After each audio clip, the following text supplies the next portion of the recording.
News, सच जरूरी है। नमस्कार दर्शकों, आप देख रहे हैं MNS न्यूज टीवी और मैं हूं आपके साथ श्रद्धा तिवारी। तो आइए देखते हैं आज की खास खबर। ठाणे और उत्तर प्रदेश के बीच बढ़ी नजदीकियां। महाराष्ट्र में चल रहा वन मैन शो कहीं नहीं देखा ऐसा बोली सुप्रिया सुले। शिरडी पर सियासी कब्जा, मंदिर पर बढ़ा बोझ तो भड़के संजय राउत। तो आइए देखते हैं खबरें विस्तार से। ठाणे और यूपी के बीच बढ़ी नजदीकियां।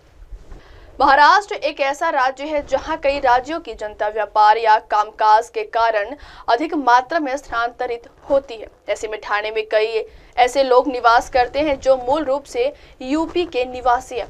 हालांकि वे कई सालों से ठाणे में निवास कर रहे हैं। ऐसे में यूपी और महाराष्ट्र के बीच भी नजदीकियां बढ़ने लगी। इस बीच कई लोगों ने जो मूल रूप से तो यूपी के निवासी लेकिन कई सालों से ठाणे में रह रहे हैं, उन्होंने शिवसेना के साथ हाथ मिला लिया है। बता दें कि गणतंत्र दिवस के अवसर पर ठाणे में पाल धनगर सेवा संस्था ने एक कार्यक्रम आयोजित किया था जिसमें एकनाथ शिंदे भी शामिल हुए थे। यहाँ एकनाथ शिंदे ने पाल समुदाय के सदस्यों से बातचीत की तथा उन्हें गणतंत्र दिवस की शुभकामनाएं दी। साथ ही इस अवसर पर यूपी के मूल रहवासी जो अब ठाणे में रहने वाले कई पाल धनगर समुदाय के सदस्य सार्वजनिक रूप से शिवसेना पार्टी में शामिल हो गए। शिवसेना में शामिल होने के बाद उन सभी का पार्टी में स्वागत किया गया तथा उनके भविष्य के सामाजिक और राजनीतिक करियर के लिए शुभकामनाएं दी गई। इस अवसर पर बताया गया कि महायुति सरकार ने अहमदनगर का नाम बदलकर अहिल्या देवी नगर कर दिया है। साथ ही कहा गया है कि राज्य सरकार ने धनगर समुदाय के उत्थान के लिए कई कदम उठाए। इस अवसर पर बोलते हुए एकनाथ शिंदे ने स्पष्ट किया है कि महाराष्ट्र और यूपी राज्यों के बीच सौहार्दपूर्ण संबंध है तथा यहाँ आपको उचित सम्मान दिया जाएगा तथा आपकी समस्याओं के समाधान के लिए हर संभव सहयोग प्रदान किया जाएगा। अगली खबर।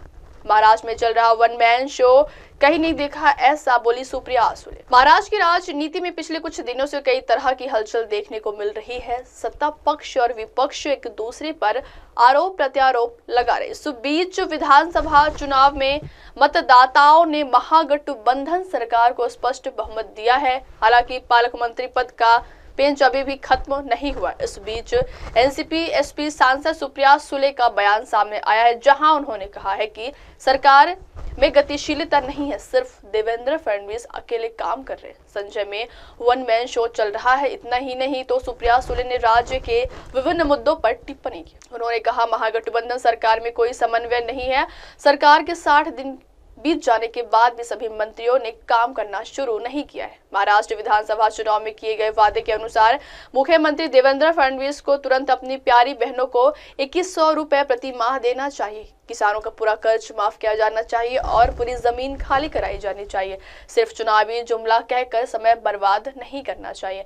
फसल बीमा, वेमा और हार्वेस्टर सब्सिडी में घोटाले का सवाल लोकसभा में पूछा जाएगा। अगली खबर। शिरडी पर सियासी कब्जा, मंदिर पर बढ़ा बोझ तो भड़के संजय राउत।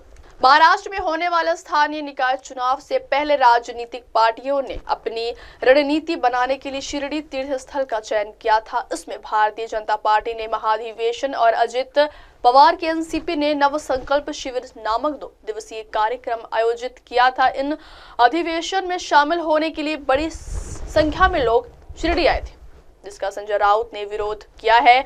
शिवसेना नेता संजय राउत ने शिरडी में हो रही बढ़ती राजनीतिक गतिविधियों पर चिंता जताई है और सरकार से तीर्थ स्थल की पवित्रता बनाए रखने के लिए सख्त नियम लागू करने का आह्वान किया है। इस मुद्दे पर बोलते हुए राउत ने कहा, शिरडी में भ्रष्टाचार था और हमने इसके खिलाफ आंदोलन किया था। शिरडी पर राजनीतिक लोगों का कब्जा है, चाहे वह ट्रस्ट हो या व्यवसाय। संजय राउत ने बताया कि क्षेत्र में राजनीतिक सम्मेलनों के कारण बड़ी संख्या में लोग एकत्रित होते हैं, जिससे उनका मानना है कि तीर्थ स्थल पर अनावश्यक दबाव पड़ रहा है। उन्होंने कहा, राजनीतिक सम्मेलनों के लिए यहाँ 25,000 30,000 लोग एकत्रित होते हैं। यहाँ इतने सारे लोगों के एकत्र होने का पूरा बोझ मंदिर भक्तों और नागरिक सुविधाओं पर पड़ता है। उन्होंने धार्मिक स्थल के रूप में शिरडी की पवित्रता पर जोर दिया और आग्रह किया कि इसे राजनीतिक आयोजनों से मुक्त रखा जाना चाहिए। अब वक्त हो चला दर्शकों ब्रेक का। ब्रेक से लौटने के बाद देखिएगा देश और दुनिया की तमाम बड़ी खबरें। बने रहिए MNS न्यूज टीवी पर। नमस्कार। नमस्ते, मैं हूं वैशाली माड़े और आप देख रहे हैं MNS न्यूज। देखते रहिए MNS। आप देख रहे हैं